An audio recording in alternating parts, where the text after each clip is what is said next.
There are about 4 questions from the floor. If you can read the Q&A section, maybe we can start with a couple of the questions from the floor to whet the appetite of the audience before we jump into a poll. And then we'll start with the discussion with the panelists this morning. So maybe a couple of questions from Mr. Francois de Moulin on what is technology and does technology commoditize many aspects of life? Maybe Prof. Ang, you want to answer these 2 questions from Mr. Francois? Yes, thank you so much, Uantchern, and thank you so much, Francois, for your questions. How do we first define that technology? I think technology is really as broad as techniques sometimes, right? In the Greek way of understanding techniques as a skill, right? But technology is embedded as techniques within a device.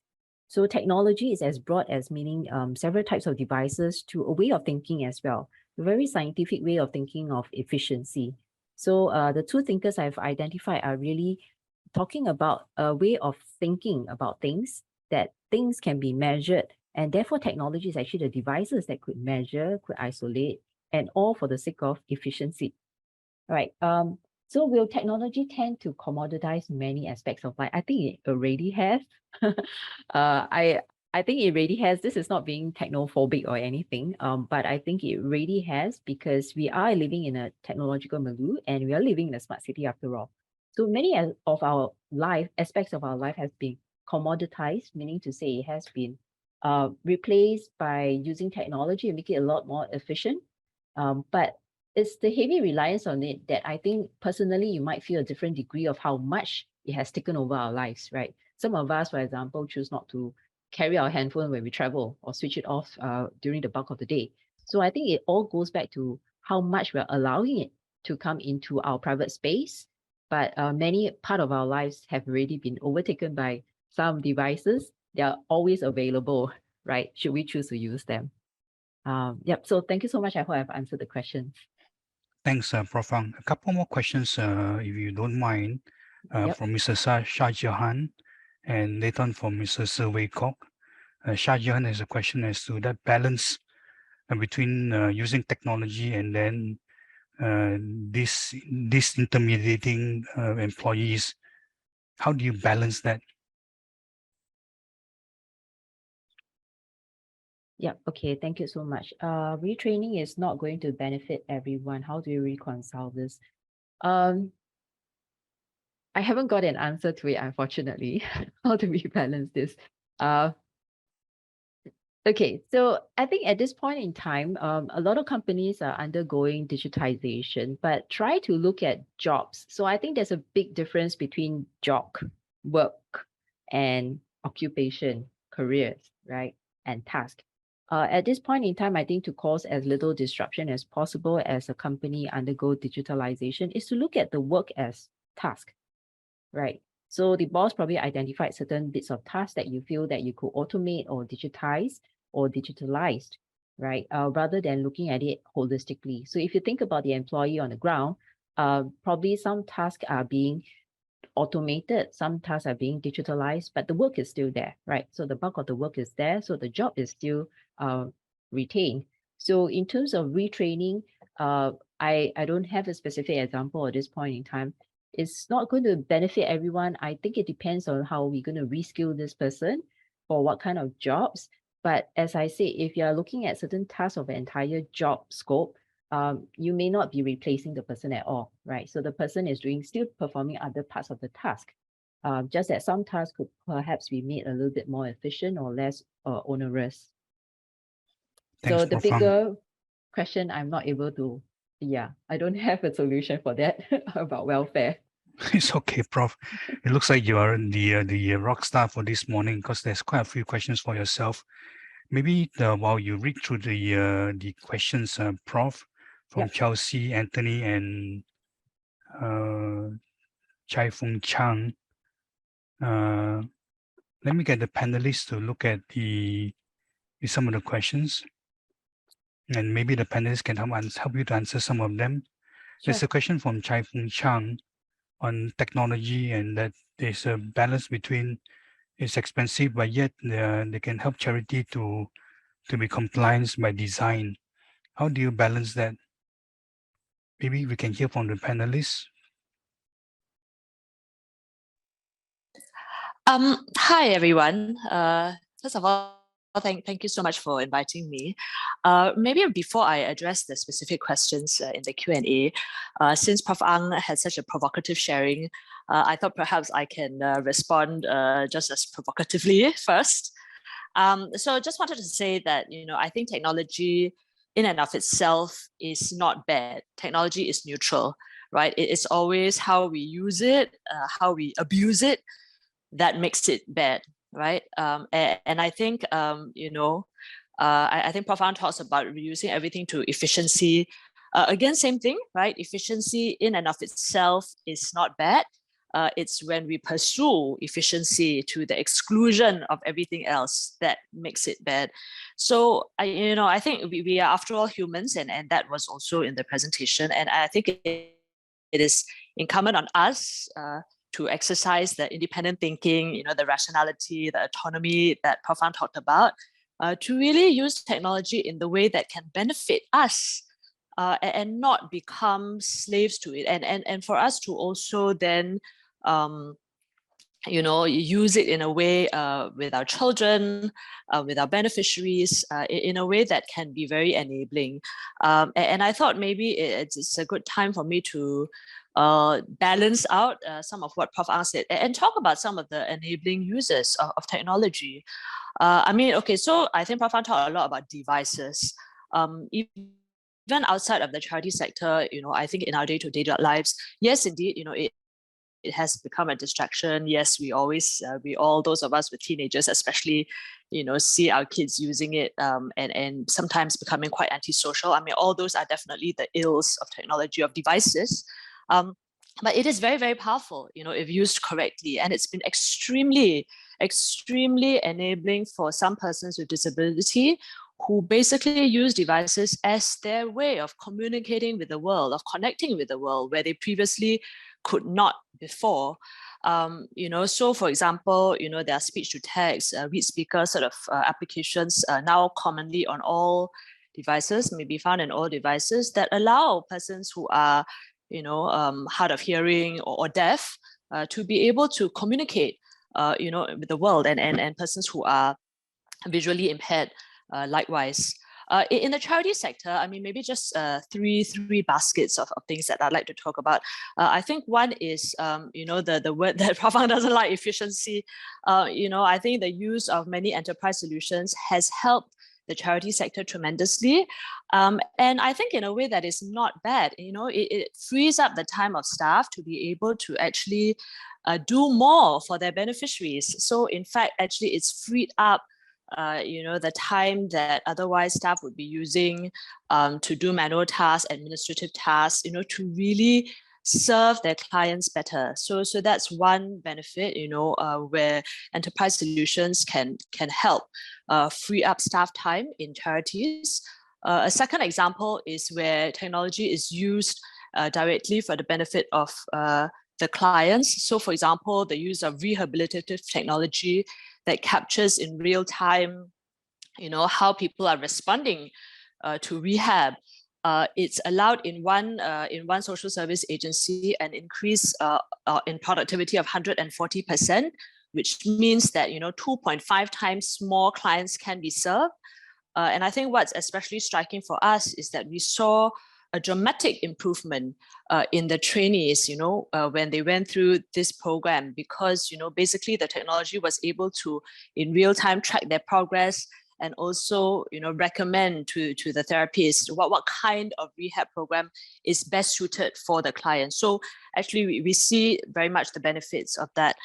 Then, of course, use of AI and how that can help also, triage and respond to persons with mental health needs. We've seen that also, allow for persons who have mental health issues to be more engaged, to be able to get responses at any time of the day through some of these AI-enabled chatbots. So maybe I'll just stop there, really just to provide that balancing perspective and say that tech really it's about how we use it that makes it enabling or disabling. Thank you very much. Thanks, Nissan. Maybe we hear from Li Mei. How do you balance that enabling and disabling? There's a lot of questions on losing that focal point, things which are near and dear to us, but yet at the same time we are attracted by the efficiency and enablement of technology. Yeah, good morning. Yeah, Li Mei from Bizlink Center. So essentially, Bizlink Center serves persons with disabilities, and we work with them through training and employment. So actually, over the past 2 years, looking at the back-end systems, we have implemented 3 systems actually. Volunteer management, CRM, as well as a financial system. I think going back to the earlier question on jobs and how can we actually help our staff to adapt, I think a lot of it is actually preparing the staff to adopt the new technology. I guess in terms of internal ecosystems like mindset change, preparing themselves and sort of educating themselves that we have to make this switch. Otherwise, we would sort of be left out in terms of the efficiency, the ability to serve more of our clients is important from that angle. And then also potentially hand-holding to support them in that journey as well, because without that hand-holding and without the sort of retraining, the staff won't be able to catch up with the technology. So that's from the sort of back-end systems that we have. But looking at the front end is, I mean, working with persons with disabilities is certainly important for us to look at assistive devices to support them in terms of even going through their mobility, the daily living. So for us, I think it is really about personalization, because not every technology you can just stick it and implement. It is about understanding how they can benefit from the technology, as well as potentially the devices, and also personalization in terms of whether it is instead of using mouse, it is a one click. We actually have worked with institutions like ITE to develop devices that is targeted at the needs of our clients in our data management. So I think this essentially gives a perspective towards the need for us to look at enabling our clients through technology, but also personalizing it so that they can actually benefit from it.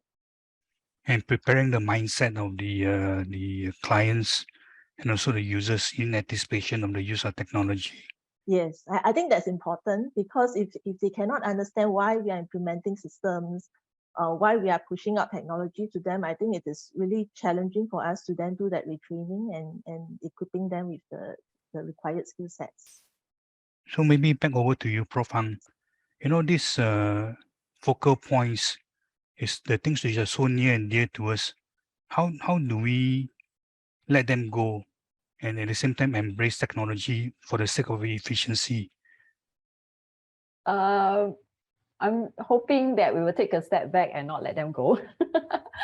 So I suppose the whole idea of thinking about technology this way is something that I think most of the time we don't take a step back to relook at how we use technology and how we embrace or integrate them into various and many aspects of our life. So the purpose of today's talk really is to show what technology really is in its essence and form, which is for efficiency.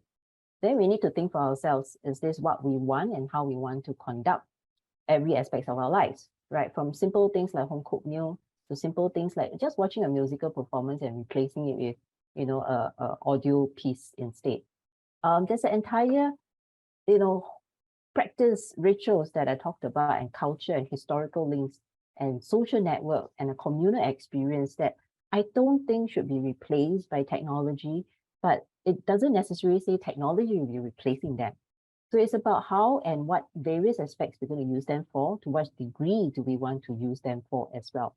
So I think Li Mei and Li San has shown us good examples of how we could use technology in a very moderate way, right, for the benefits of your organization or your employees or your beneficiaries. But at the same time, I'm providing the balanced perspective that let's not think about technology as always the only solution, that there could be other solutions. So for example, I do have a group of engineers who came to our university to understand some of the social issues, especially related to elderly loneliness. They want to develop an app for elderly loneliness to help elderly loneliness, for example. But the first question I ask the engineers are, why are we solving loneliness with technology? Why aren't we reaching out to elderly who are lonely?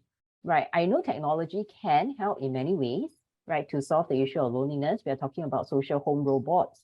For example, the increasing use of, all your chat box, you could, help Ama link up with, their grandson, for example, just using chat. But there are other ways. So what I'm saying is, let's not always think about technology as the only solution or always the same problem. It's a technological one, therefore we always look for technological solutions. I think there are others, and let's not forget about these others. So including care robots for elderly, I think there's a lot of talk about introducing them in an aging population like Singapore. Japan has started using a lot of them. But we start thinking about certain values in our lives. What about filial piety? Are we outsourcing filial piety to a robot now? What does that mean? How does that change us? Right? Or even doing e-angpaos. Or you do a religious ritual using e, right? There are prayers where you could send using e-platforms. You could do an e-angpao. You already probably do gyro to your mom and dad for every monthly allowances. And that takes something away from that physical gesture of making the effort to go to your mom's house and giving the money to your mom after taking out the money from your ATM, right? There are all these things that surround it that we don't think about because we want our lives to be a little bit more efficient, maybe faster because we are living in a very busy world. But what I'm really trying to get us to really think this morning is, what are we replacing? It does not necessarily mean that we always replace, but if it does, what are we letting go? Should we be letting go some of these things? Thanks, Prof. So long treasure the answer. focus. No, it's a good long answer, very comprehensive. I mean, I think the importance of focal points and the use of technology does not necessarily displace them. So Lisa, I see you nodding your head and musing about the thoughts given by Prof. Hang. Maybe I get your views from you. Are we overplaying the technology card? There's a saying that the needle cannot be sharp on both ends. Are we trying to overuse technology? Okay, so let's be clear about one thing, right? Technology can't be stopped, right? Technology is here to stay. So it's we can't bury our head in the stands and say, let's go back to the dark ages. So then I think the issue is, how do we use it, right? It goes back to my earlier point. How do we use it? And I fully agree with Prof. Ang that it shouldn't replace. All these that make us that make the human relationships so meaningful, right? I think tech definitely ought not to replace that, and we do lose something if that happens. But just to provide a bit of a counterbalance, I mean, I do use gyro to give my parents money, because otherwise there's a real likelihood that I will forget. But I see them every day, so I think that issue of making that trip and that's not quite relevant in my case. Also, I think, technology for families that are far apart. My brother happens to be living in Portland. He's been living there for the past 15 years. He connects with my parents every Sunday on it used to be a phone call, and now it's wonderful because, WhatsApp, FaceTime allows you to see, and for my parents to keep in touch with their grandson. It's wonderful. It does allow, in fact, you to exercise that filial piety. But as I say, it's all about how you use technology. There was actually a question, I think by Andrew So, about balance between use of tech and being person-centric. And I think, my examples earlier were meant to show that, in fact, high tech can make us more high touch. Because high tech means that we can free up time, social service professionals' time from doing admin tasks to actually focus more, on the clients. My example with the rehab technology means that actually, the therapist now has more information on hand to be able to serve the client in a much more personal, person-centric, more customized way. So I don't see it as a balance. I do think that actually the correct and proper use of technology can actually allow us to be more person-centric. There was another question, I'm just kind of jumping around because it caught my eye and I thought it was an interesting question from Anthony about virtual reality and how it's used. And it's, virtual reality can actually, of course, we know it be used in games and so on. And then, our teenagers are all immersed and then they become antisocial. Yes, that's of course one, I suppose, disabling example, but actually it can be very enabling, the use of VR. And I'll just give two examples. One is, Touch Community Services uses VR augmented reality to help teach children, youths about mental health conditions. So, basically they've designed this vignette, and when a young person puts it on, they are able to put themselves really into the shoes of someone with, let's say, schizophrenia or anxiety or depression, and understand, what the person goes through as they go about their daily life. And I thought, that's a nice example of how we can use VR to really help people understand, what it means to go through a mental health condition, and then therefore to be more empathetic. Another example is, Minds has been talking about also using, for example, Google Glass to train, persons with intellectual disability. As PWIDs, they may not always understand instructions, but when they put on the Google Glass, they see what needs to be done, they just follow.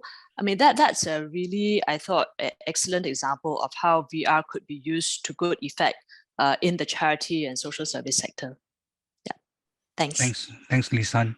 Maybe over to you, Lee Mei. You talk about changing the mindset, and Prof Ang talk about let's not forget, let's not let go of the focal point not necessarily. And when we look at adoption of technology, how do we deal with this angst that technology is so alluring, yet at the same time we got the focal point, and we need to change the mindset. So we basically go round and round and round. What would be your first step for charities to take? Okay, so maybe I come from a perspective of having a balance, because for us actually, we do interface with say caregivers quite a fair bit as well, and we do notice that actually for caregivers there's quite a spectrum in terms of taking on technology. For example, over the past 2 years when we had COVID, sometimes we have to correspond with them via Telegram, sometimes it's online. But we do have elderly caregivers who are not able to use that technology that much. And thus, actually, the soft touch or the face-to-face or the phone calls are really important to that group of caregivers. For us, I would potentially go back to, again, understanding their needs and personalization, because for caregivers who can corresponds with us via Zoom, via technology tools, I think that's a really efficient way for us to reach out to them.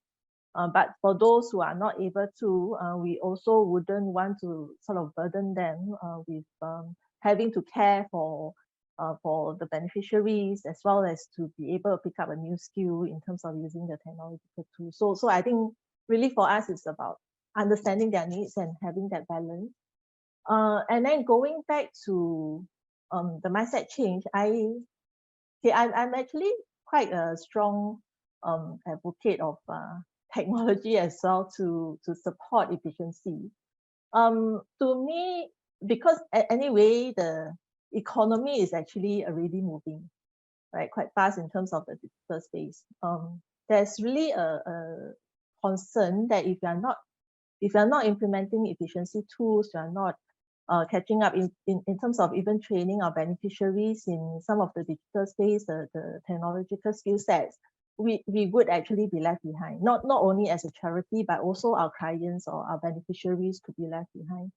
So it is really also understanding about their abilities, the competencies, not only of our employees, but also of our beneficiaries, the type of work that they can do.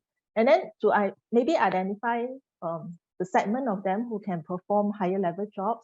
Like, for example, we started exploring on data annotation, requires even our trainers to be able to understand what is data annotation, have mindset change, be trained in that area before they can start sharing with our beneficiaries. So I guess it is really quite a journey in terms of mindset change, in terms of understanding what is required, with the mindset that we don't want to be left behind. I mean, regardless of whether we want to adopt, essentially the external environment is already moving. So how can we actually sort of identify what is important for us to move and start moving along that journey? So it's a mindset change, personalization is a journey, and all these are preparation in ahead of whether to use technology or not.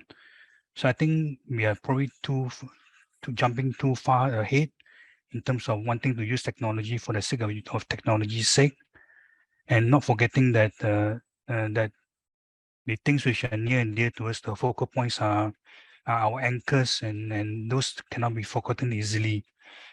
And I'm not sure whether the audience has heard of this concept called the human library. So where these are humans in the library or humans in the room, where they share the experience. So instead of reading a book, you talk to them. So don't jump the gun by adopting technology for the sake of technology's sake. Maybe it's good at this point in time to launch the poll to answer Anthony's question on the views on the use of automation and AI. So maybe SIAS admin, can we launch the poll? So we have only one poll today, and the scenario is that you're raising funds for charity to serve 5 beneficiaries, and you have 2 choices.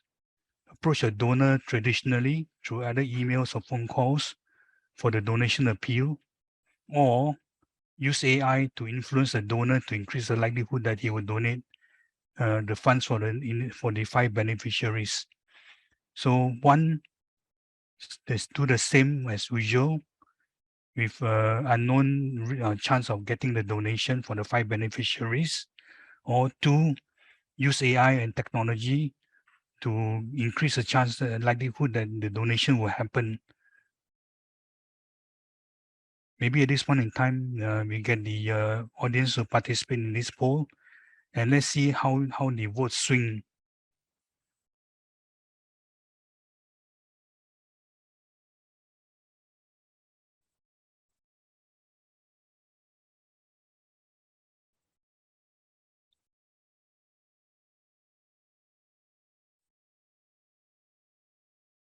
We just give it another minute. We have 522 participants this morning, and we should be able to get a view as to how much we want to embrace technology to meet our objectives. So it is that moral dilemma.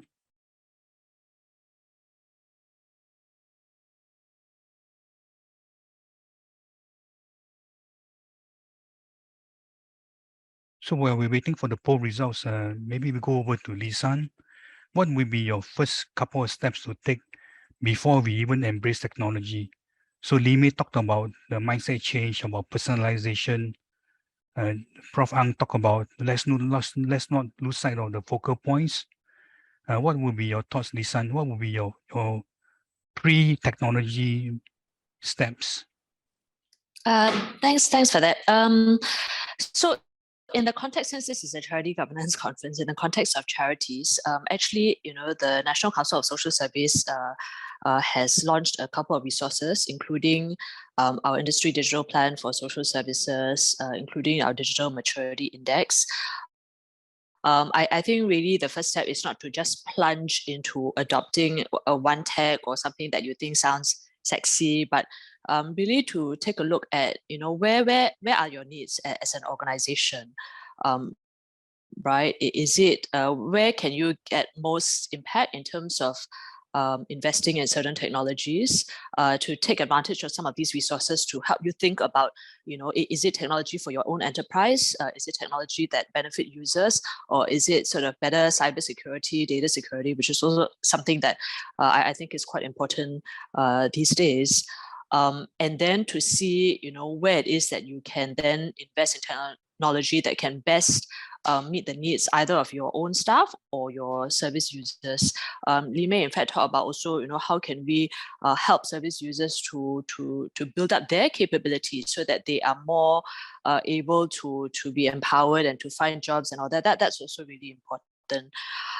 There were in fact actually a couple of questions about technology solutions being expensive and so on.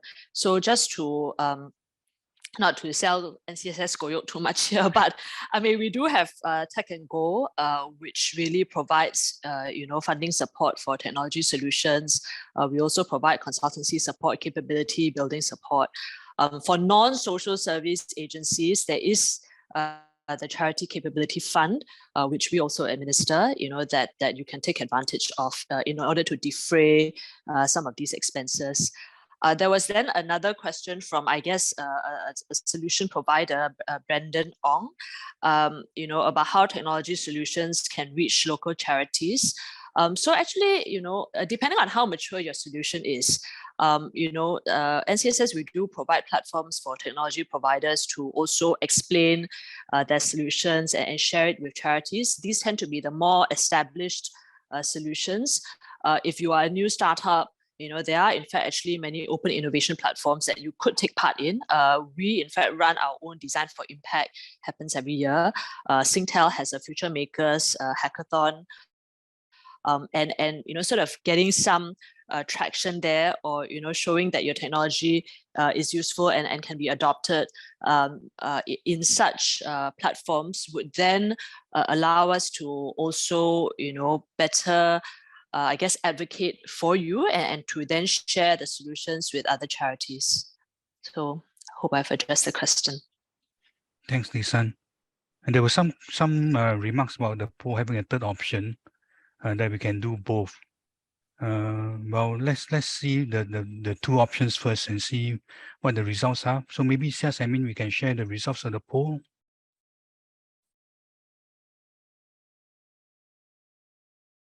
Well, it's a close shave. It's almost there's a 10-point difference, but the feel of the audience is that the traditional method seems to be have a slight edge ahead of the use of AI. But the fact that almost half of the audience are willing to use AI to increase the likelihood that the donations will be have a better chance of being raised. It's interesting. Maybe Prof. Ang, this moral question, which is interesting results. What are your views? Well, I suppose the whole idea of this poll is really to see how ready people are in terms of using AI, right, to perhaps take over some of the function that has always been traditionally been done, right, with the hard work of going door to door, right? And of course, I think the idea of efficiency that I talked about this morning is probably also part of the premise in there, right? Which is actually more efficient. Would you rather do that or do that? So looking at it, I suppose taking into consideration some of the third options that people would like is really to see what their current practice is. So there's very little context for me to go on with this, which is one, what is their current donors like? Are they the kind who prefer door to door? Are they the kind who, or do you have a regular pool of donors that you usually go to anyway, such that you don't need AI to make it more efficient, that could cast the net out wide? So I think some also asked, if I haven't been using it, how does AI actually help to do this? So I think it's familiarity with it as well. That probably also kind of changes the question here. So I'm not sure how to read the 45 versus the 55, even though I'm quite happy that more people will choose to still do it the old-fashioned way, because I do think that there is a certain kind of, like I say, part of building character too, right? The patience, the skills, the empathy that's required in the sector, that I think is important. Yes, I mean, it could be really hard work doing this, getting donations. It may not be the most efficient way. But as a lot of volunteers will tell me, volunteering itself is character building, right? There's a lot of values to learn from actually going to the ground and doing the hard work. So if it can be done easily, that's not volunteerism in that sense, right? So I think I'm quite heartened by the fact that maybe a lot of people still think that, you know, the old-fashioned way is a good way to go. But I can see that, like what Li Mei said, actually, I wanted to jump in just now, and I completely agree with her. I mean, what she was talking about is exactly what Ilu has been talking about, that we are born into a technological environment, right? We can't go back. Then what do we do now? And therefore, he's describing the technological person, where we are being educated, we are being trained to live with technology. But what I'm also asking is the other question. The society must be big enough to accommodate different ways of doing things.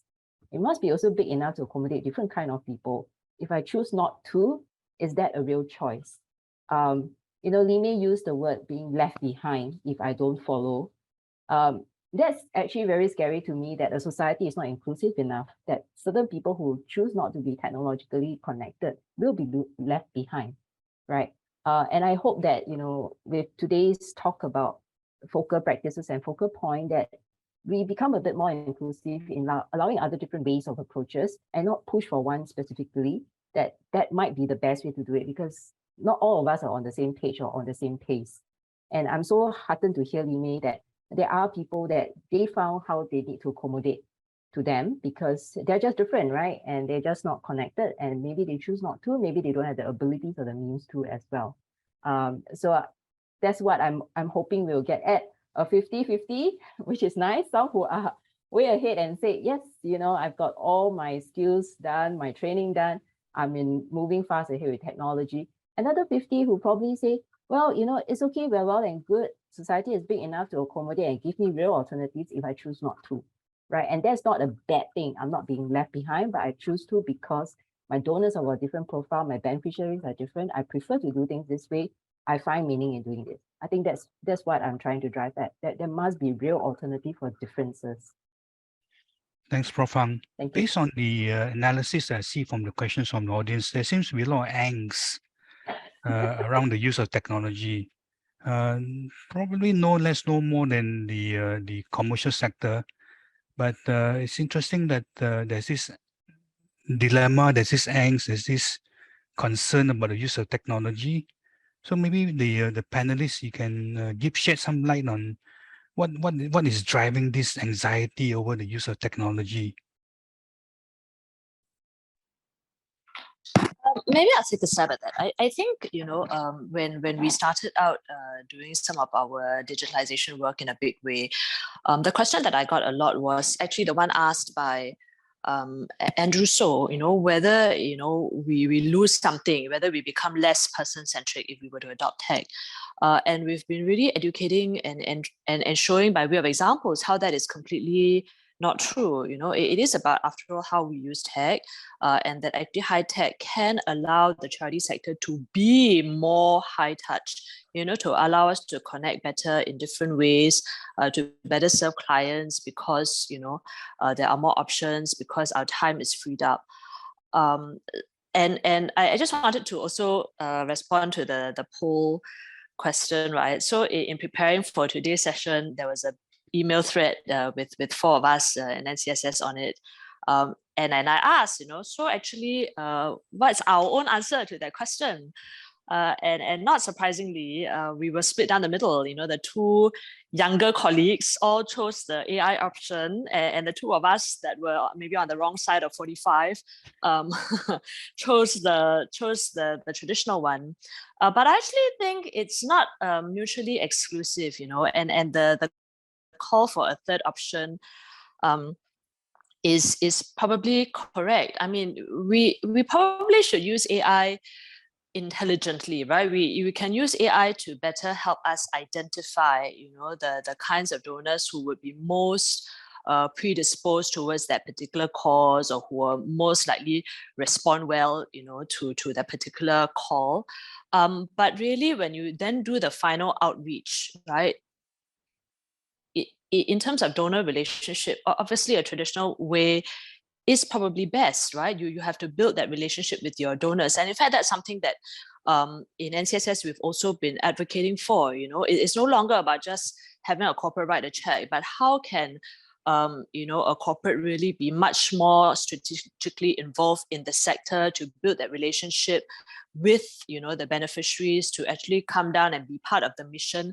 And that what makes it meaningful, for the corporates, for their employees, and also makes it meaningful for the beneficiaries. So, all the discussion just now about, how we engage volunteers shouldn't be replaced by technology. I mean, I agree fully with all that. I think there is a time and place for technology, and it shouldn't replace human relationships. And I don't think it will if we use technology correctly. Nime, any thoughts on the poll itself? Yeah, maybe just to add, I think for us, it's really about whether we know, I mean, practicality on the ground, whether we know the donors, and building that relationship, I think is really the importance.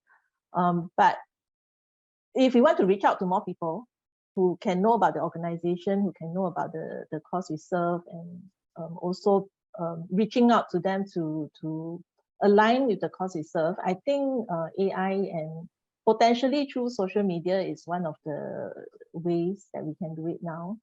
But if we are looking at maybe the ethics part of it, is really about giving the recipient of the information the autonomy to opt out, or the autonomy to maybe not receive the information. So I guess it is really about looking at the most appropriate way for us to push out information, to also get people to align with the cause that we are serving, but allowing them to have the option as well to receive the information from us. How do you balance that moral dilemma? I mean, the poll has been designed to be binary, although some of the audience says it's unnecessary binary, but it is binary in the sense that it tests our ability to embrace or not to embrace technology, and then at the same time address the moral dilemma. Would we use technology to influence donors and at the same time be able to live with it? So It maybe depends on, I mean, for Bizlink as a charity, it really depends on what information are we pushing out. If we are pushing out information that is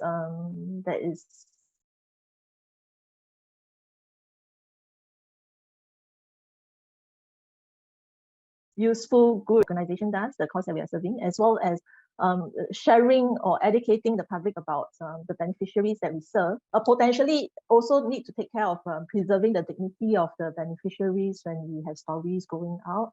I think it is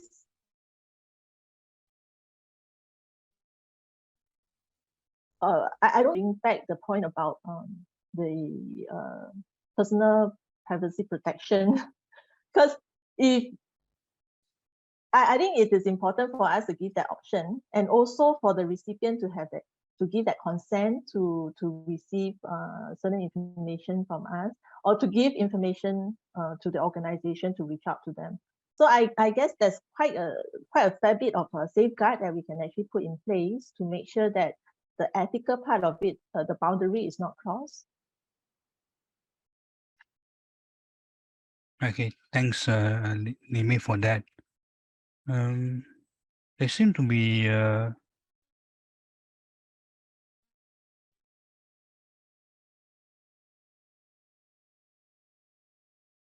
no issues with enabling the enabled issues, like what can go wrong, etc. What can really go wrong in terms of any use of technology? What can really disable a charity that it becomes non-functioning? What are the worst case scenarios that we should be most fearful about? Can we hear that from the floor? Oh, sorry, from the panelists? Living here, I just want to highlight this question by Grace, who talks about the latest MOE mental health chatbot. I think potentially we may want to actually consider how the recipient could receive that information, and I'm not sure whether pre-consultation could be useful. That means to try and understand how our recipients to take in the information, and also get some emotional response from them. So it's not just factual responses, but potentially emotional responses as well, in terms of how they could take in this technology or this information.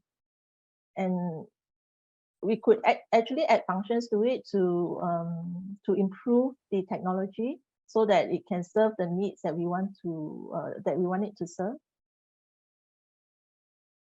Do we have over expectations? Are we over optimistic in terms of the implementation of technology, Li-Mei?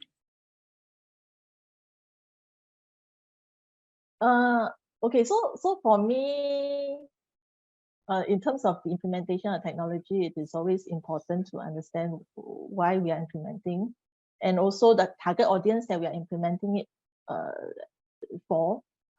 So actually for Bizlink, we also serve persons with mental health conditions. I think for us, the consideration is really about how a person who is stressed, for example, would take in a technology like chatbot versus a face-to-face consultation or face-to-face interaction. So I think it is important for us to understand the recipients. It goes back to my point about personalization, understanding their needs, and also then implement the technology if we are implementing it to balance that out. There's a question from the floor on fear of failure in terms of adopting of the technology. Maybe the Prof. Ang, you have to take on that question from a behavior point of view.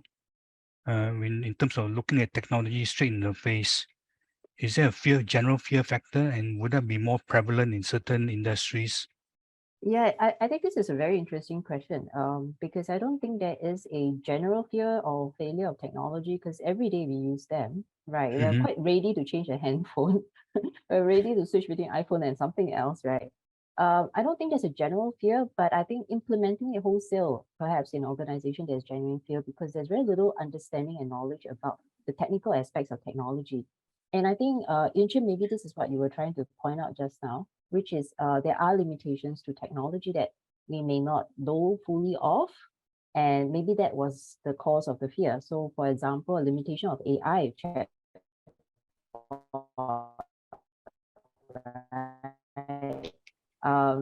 maybe we do. The technology isn't quite there yet. So, for example, we think about driverless autonomous vehicles, right?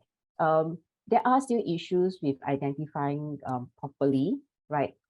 What moving human beings are versus stationary beings versus a bicycle versus a car, etc., etc. There are still problems with the sensors itself, right? Understanding what these images are to make rapid, quick, real-time decisions, right? To avoid or not avoid what's happening here, to read the situation. Same thing with chatbot, right? There are still limitations in terms of understanding natural language processing. The way we speak, the way we talk, the use and the context of the words there is something technology are not able to grasp at, right? And it differs from social context to social context. So if you buy something off the shelf, it may not necessarily work in an Asian context, for example. There are certain cultural ways of the way we talk about things, certain way we use certain words. So there are definitely limitations in some of these aspects, and I think that is what might be of concern here that causes a fear. Not necessarily failure yet, but perhaps just apprehension. But I won't say this is something that cannot be overcome if there is real intent on using them, right? It's really understanding how it functions, and of course keeping in mind what do you want to achieve out of it.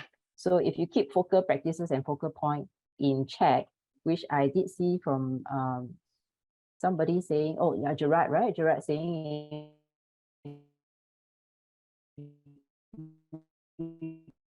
keep an end in how contact the donors, perhaps more targeted marketing, but at the same time you follow up with a more very personalized relationship with the donor. I think it's also the same for understanding what dignity means, because very often these relationships over technology could be very transactional in a sense, right? We're just getting money from you, so you receive certain updates from us, but it's not meant to be that way, but it could be used and perceived that way. So I think if we are mindful about what do we want out of it at the end of the day, but very cognizant of the fact that technology is limited in some sense, right? Then how do we best use it? I think that could help alleviate some of the fear of adopting technology. Thanks, Prof. Lisa, you want to chime in on that about the fear of technology? What have you seen in your experience? I do agree with Prof. Ang. I think it's less fear so much as apprehension and lack of maybe capability.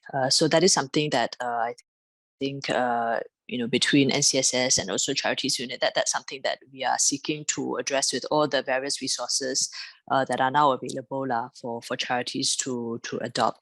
I think one of the things that we hear a lot, of course, is also lack of capability. It's not just about buying a solution, but very often success of the solution rests on whether there's proper change management, whether the staff know how to use, and so on. So that's something that I think charities would have to consider as well. And there is also some support for that.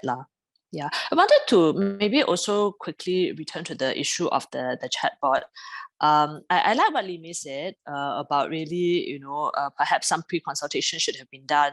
And I think importantly, perhaps, when it was launched, to be clear about what it is and what it is not. I mean, I think if I understand it correctly, it was meant to be sort of, to a quick resource, for teachers, but some of the underlying issues about workload and all that, I mean, certainly would not be addressed by a chatbot.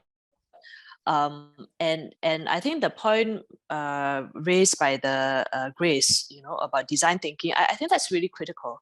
And design thinking is something that we've also been advocating in the charity sector, to be more person-centric. You really have to understand what the person needs, what the person goes through in a daily life, and design thinking helps us do that and to design more person-centric solutions. So sometimes it might not be technology at all. It might be some other intervention that is needed.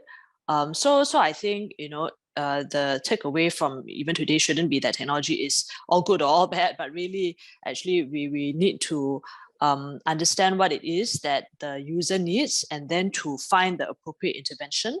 If we do use technology, it has to be used appropriately. Yeah.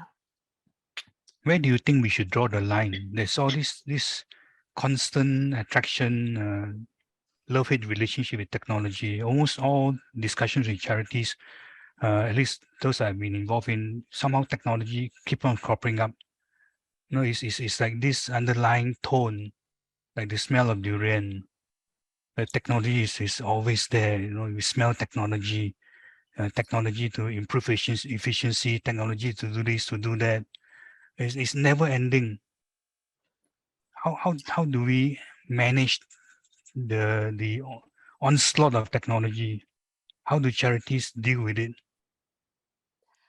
It is a moving target, right? It is a moving target. I think technology is here to stay, and its advances are such that it will always, we're always in a way playing catch up. I suppose we have to decide for ourselves, what we need technology for, what we will be deliberate about adopting, but also what we will be deliberate about maybe just taking a wait and see attitude. So there was a question about crypto and NFTs, and maybe that's an example of where actually we are also waiting and seeing. It is very new, it is very early days yet. There are, of course, people doing work in that area, but we don't understand it enough, and that's an area that we will want to wait and see. Then I guess, for other technologies, it depends also on your appetite. As I mentioned just now, there are charities who are adopting Google Glass, for example, to train their beneficiaries. That's wonderful. It's wonderful that they're prepared to experiment, and then we will also watch. And then if they are successful, we will then share it with the rest of the charity sector. But I think it depends also on, how comfortable the charity is, how much resources you have, how supportive your board is. But technology is here to stay. I guess it's just what extent and how far each of us are prepared to go. How do we And manage? Li Mei may have some thoughts on that too. Yeah, so maybe Li Mei or Prof. Ang, how do we manage that onslaught? It's like a kid in a toy shop during Christmas. You get attracted by the blinking lights, the feature functions, and then we suddenly say that we need that because it helps to improve efficiency, helps to improve donors management. How do we manage it so that we don't get overwhelmed by the onslaught of technology? What would be a recommendation from the panelists for charities to methodologically manage technology, the onslaught of these new things coming on? Yeah, so maybe just sharing from Bizlink's perspective, I shared that over the past 2 years, we have implemented 3 systems, right? I mean, technically it's one enterprise system. It leverages on the Microsoft 365, but we started off small with volunteer donor management first, because the gap that we see is really that back end, when we have donors, volunteers information, it is all on Excel. And longer term wise, it actually sort of deter us from actually understanding the volunteers or the donors better, and thus be able to engage them better. So from that perspective, we decided to move on to volunteer donor management. And also from that process, we sort of take it in phases. So the first phase is really the volunteer donor management system. And then the second phase is, because for Bizlink, we have our social enterprises as well. We work with corporates in terms of sort of selling our products and services as well. And that's why we also need to have a sort of a common system to identify who are the corporates who have been buying from us, or even individuals who are buying from us. And thus the CRM system comes in. We are actually quite mindful that we don't want to have systems that are island. That means we don't want to have systems that are independent of each other. And thus we make quite a deliberate decision to have a single enterprise system that covers our CRM, as well as then later on moving to finance, because I mean, for our financial system, it is also part of our journey to enhance internal governance. So things like codes, things like going on tender, which authority to approve at which level. So those are areas that actually via a system, it can help us to sort of hear and able to move the approval to the next process. So that also helps us to streamline our internal processes. So I guess for us, it's really, I guess we started small, and hence from there is actually a roadmap for us to decide what is required as an organization that we need to have an overview about, and including the overview on governance. If I can just do a quick summary now, Li Mei. Yeah. Okay. You talk about personalization, you talk about changing mindset in preparation for the use of technology. Prof talk about the icons, the things that are personal to us, not to let them go easily. So these are some of the takeaways for the audience to think about as you think about adopting the use of technology. There's 3 questions now which are all centered around the lack of talent, IT talent. So these are, so without the talent, without the capability, the skill sets, do we unnecessarily let technology leak into the organization, to the charity? Leak meaning that there's no gatekeeper. So we don't have the expertise or the knowledge to gatekeep the influx of technology.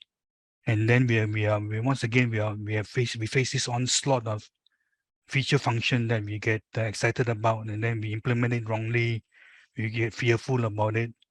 So how do we manage this industry issue? I just share from Bizlink's perspective as well. Actually, we do leverage quite a fair bit on the Tech and Go from SIAS. And also previously the transformation support scheme, where we can identify our needs internally and recruit talent to support. So it's actually quite a deliberate decision that we have an IT manager coming in first before we identify the roadmap, and to then proceed on with all the systems requirements gathering and the systems design implementation.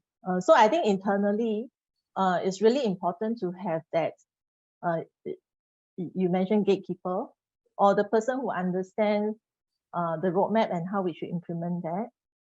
And also progress that to potentially someone who can handhold our users with regards to the transition, the retraining as well. The other point, they also leverage on tech and go for a PDPA consultancy as well as cybersecurity consultancy. So it's really, I think it's really considering what are the support systems that we can tap on, as well as what are the gatekeeping mechanisms that we have. So internally, we need also to make sure that our staff are all aligned on the PDPA requirements, the systems that we adopt and the transition. Potentially, we also need to see whether there's cybersecurity concerns. So those are actually the resources that we leverage on as a holistic support for us. Lisan, maybe we hear from you. How should we have gatekeepers, balancing the fact that we don't have, a lot of charity don't have the technology skills and resources, and yet at the same time, there's all this technology out there in the gates waiting to come in. Yeah, thanks. So thanks, Limei, also for sharing that you've been tapping on Tech and Go. I hope your experience has been a good one. There are many of these resources available, not just for social service agencies, but also for non-social service charities. And really, it's consultancy support for those who just need to deploy perhaps one technology. We are also experimenting with something called the IT Talent Hub, which puts really a person in the organization for whatever span of time you need. But if you are going to adopt technology in a big way, then having an IT manager, a CIO definitely would be quite critical, to ensure the integration and to ensure there's proper follow through and change management. But Brandon Ong is right. This issue of scarcity of IT talent is everywhere. It's everywhere, right? The public sector faces it as well. Banks, private sector companies. That there's this war for talent. So I suppose in our sector, it is how we, I guess it's for us to look at what are the resources that are available that we can tap on. And I mean, I would say our sector does have something which maybe other sectors don't, which is this strong sense of mission and purpose of helping people. And I've seen that actually to be very attractive, especially, coming through this pandemic and people are questioning, what's the meaning of their lives, how do they want to make better use of their time. I do think it's actually a good opportunity to go out there and to talk about the mission of the social service sector, of charities, and really attract people who are minded to find bigger meaning and purpose in their lives. This may be a good opportunity to do that. Of course, we can't just live on purpose and meaning alone. The salaries also have to be commensurate with, I guess, have to allow people to live and to support their families. But yeah, I mean, I think this sector does have something that maybe others don't, and that could be a selling point. But yeah, IT talent is scarce everywhere. I think that's just a reality we have to live with. On our part, even in NCSS, we are also going through our own digital transformation. I suppose it is about pacing, also being clear about what your priorities are, what you have to implement first, what is it that can maybe wait for a bit. Thanks. We got about 15 minutes left to our session. Maybe at this juncture, we can think about what would be the key takeaways for charities for each of you panelists. Key takeaway in the sense that having that balance, at the same time not be fearful, and know that every time we use enabling technologies, there'll be a disabling component to it. What would be your advice? What would be your key takeaways for charities so that they don't have this dilemma all the time, this fear factor? Maybe we start with you, Prof. Hang, then Lisan and Limei. Sure. Right. I think my last slides probably say it all, right? Which is that You think about adopting technology and what technology should be able to do for you. Certain things that I think we can be the gatekeepers ourselves, which is, think about autonomy, for example. Are you giving out certain autonomy? Are you depriving somebody else of their autonomy, right? In the way you use and choose what kind of technology and how you're going to use it. Of course, the social practices and the focal practices and the focal points that I've been talking about in terms of building a communal experience, in terms of social relationships, deeper network. I think the whole historical link that we have with our culture and identity are essential to what makes us human. So I think the being gatekeeper in that sense, in terms of thinking what technology to embrace and how far do we go with them, in what aspects of our lives, as you talk about, how everything looks nice and shiny. Should I buy another new one, for example? I suppose these are some of the guiding questions I ask myself too, right? What does it take away from me? What human values do I have, right, that I do want to protect in many aspects of my life with others and for myself too, right? Do I still remain as an independent thinker, right? How much autonomy do I still have? I think these things can perhaps help us be in better control of our choices. In that way, I don't think we should be fearful of technology. It's here to stay. I think that's the conclusion. But we do have alternatives. That's not the only alternative we have that is to embrace. There are certain other alternatives we can think about. There's always a middle ground to things as well. How much to use and what to use is always up to us.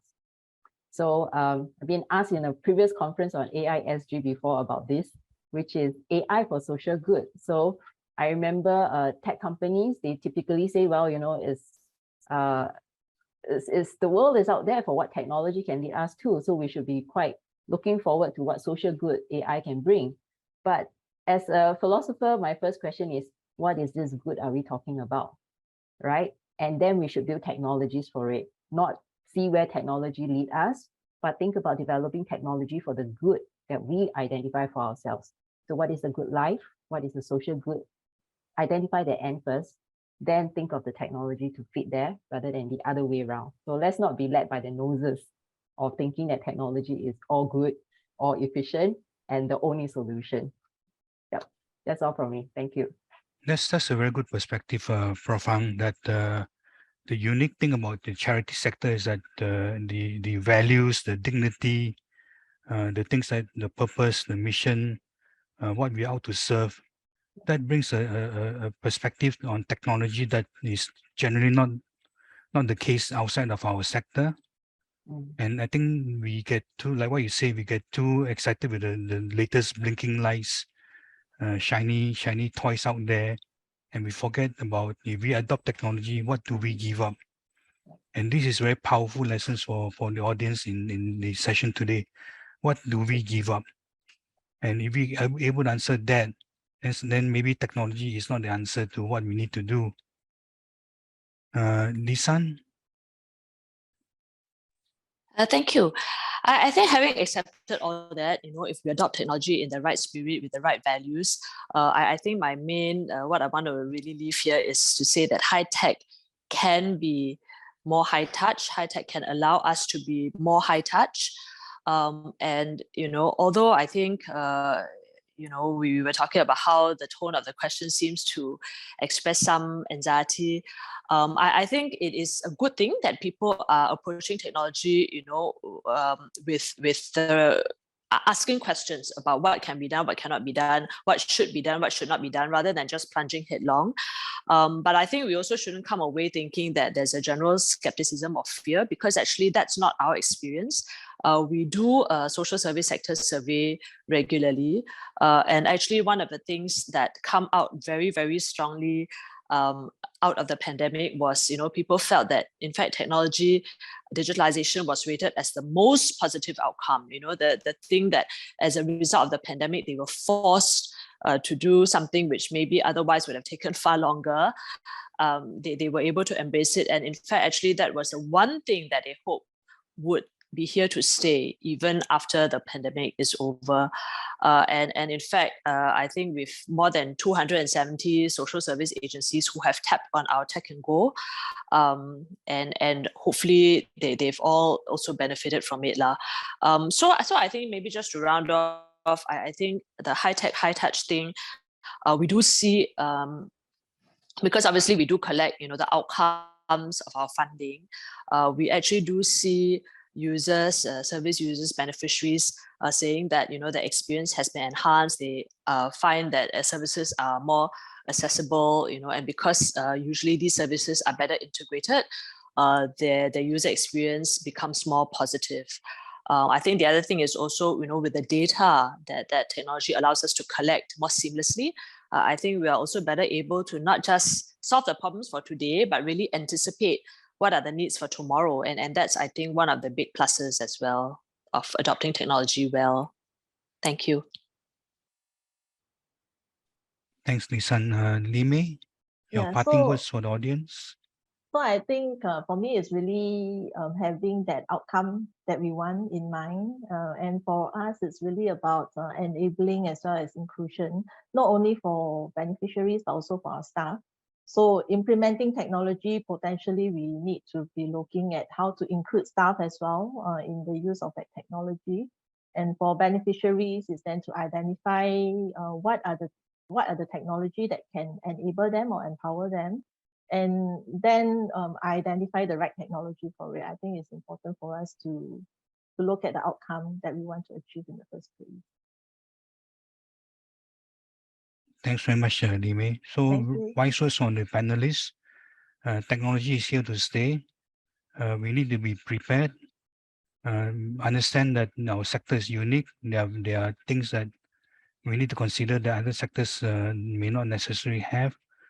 The things that the doing good factor, the dignity factor, the values factor, the purpose factor, those need to be highly sensitized before we adopt the use of technology. And like what Lime said, a lot of personalization, a lot of mindset change, a lot of preparation. And don't forget the things which are near and dear to us from Prof. Ang. We've got about 10 minutes left to the session. Any last minute questions from the floor while we have the panel of experts here with us? So far, we have about 50 questions, and I think broadly we've answered most of them.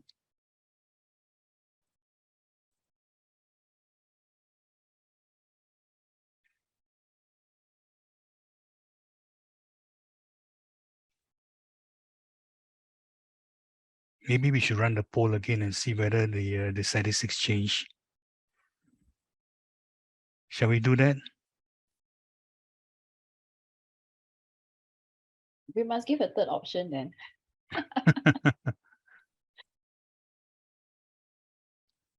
Well, why don't we say the third option is option 2?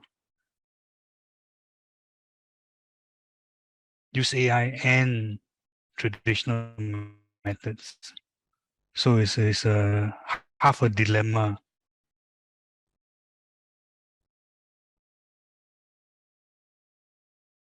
So, dear audience, given what we know, what we discussed from the panelists, in terms of their feedback, their thoughts, the issues of gatekeeping, the lack of talent, the balancing between moral dilemmas and practical application. Now, how would you answer this question? Would you do the traditional method or use AI or combination of AI and traditional method? Okay, let's look at the results now.